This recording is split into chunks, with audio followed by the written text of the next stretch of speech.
तो क्या आप स्पेन में अपना खुद का काम शुरू करने का ख्वाब है? आज हम बिल्कुल इसी बारे में बात करने वाले हैं। स्पेन का जो सेल्फ एम्प्लॉयड वीज़ा है, जिसे ऑटोनोमो वीज़ा भी कहते हैं, उसके बारे में जानेंगे। हम उस पूरे प्रोसेस को बिल्कुल आसान स्टेप्स में तोड़कर समझेंगे।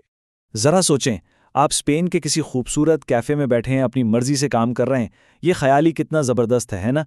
लेकिन इस ख्वाब को हकीकत में कैसे बदलना है? चलें, इस रास्ते को मिलके समझते हैं। ठीक है, तो आज हम क्या क्या जानेंगे? सबसे पहले देखेंगे कि ये ऑटोनोमो वीज़ा है क्या चीज़। फिर बात करेंगे कि क्या क्या डॉक्यूमेंट्स चाहिए। उसके बाद सबसे अहम चीज़, बिजनेस प्लान कैसे बनाना है। फिर देखेंगे कि अप्लाई करने का पूरा सफ़र कैसा होता है, और आखिर में पहले साल के बाद क्या होता है। तो सबसे पहला सवाल, ये ऑटोनोमो वीज़ा आखिर है क्या? आइए इसे ठीक से समझते हैं कि ये किसके लिए है और इसका असल मकसद क्या है। देखें, इसका जो ऑफिशियल हिस्पानी नाम है वो थोड़ा लंबा है। ऑथराइजेशन द रेजिडेंसिया y trabajo por cuenta propia। लेकिन आसान लफ्ज़ों में, ये नॉन यूरोपियन शहरियों के लिए 1 साल का रेजिडेंसी परमिट है।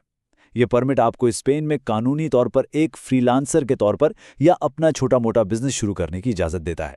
यहाँ एक कन्फ्यूजन होती है जिसे दूर करना बहुत ज़रूरी है। खुद रोज़गार वीज़ा उन लोगों के लिए हैं जिनका बिजनेस मॉडल सीधा साधा और पहले से मौजूद है, जैसे कोई फ्रीलांसर राइटर, कंसल्टेंट या कोई छोटी दुकान। दूसरी तरफ जो एंटरप्रेन्योर वीज़ा है वो बिल्कुल नए और टेक्नोलॉजी पर मबनी आइडियाज़ के लिए है, जैसे कोई टेक स्टार्टअप।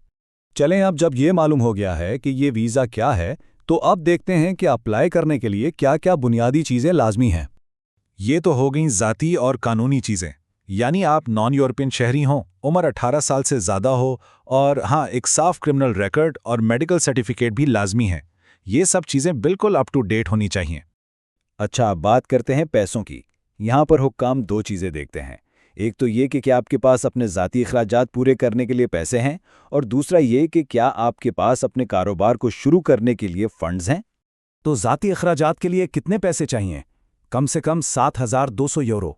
ये रकम स्पेन के एक सरकारी मेयार, जिसे आई प्रेम कहते हैं, का 100% है। ये 1 साल के खर्चे के लिए है। और अगर फैमिली भी साथ आ रही है तो फिर मजीद रकम दिखानी पड़ेगी, जैसे कि शरीके हयात के लिए 50% इजाफी आईपीएम और हर बच्चे के लिए 30%। अब आते हैं दरख्वास्त के सबसे सबसे अहम हिस्से पर, आपका बिजनेस प्लान। सच पूछें तो यही वो चीज़ है जो आपकी दरख्वास्त को कामयाब या नाकाम बना सकती है। स्पेन की ऑफिशियल गाइडेंस खुद कहती है कि बिजनेस प्लान ही दरख्वास्त का मरकज़ है, और इसमें जो कुछ भी लिखा जाए उसका सबूत साथ लगाना ज़रूरी है। यानी सिर्फ बातें नहीं, सबूत भी चाहिए। तो एक अच्छे बिजनेस प्लान में क्या होता है? ये 6 चीज़ें हैं।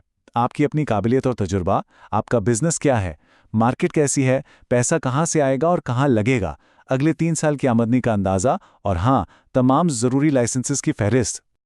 और ये बहुत ही अहम बात है जो अक्सर लोग नज़रअंदाज कर देते हैं। सिर्फ एक ज़बरदस्त प्लान लिखना काफ़ी नहीं है, बल्कि इसे स्पेन की उन मंजूर शुदा तंजीमों में से किसी एक से अप्रूव भी करवाना होता है।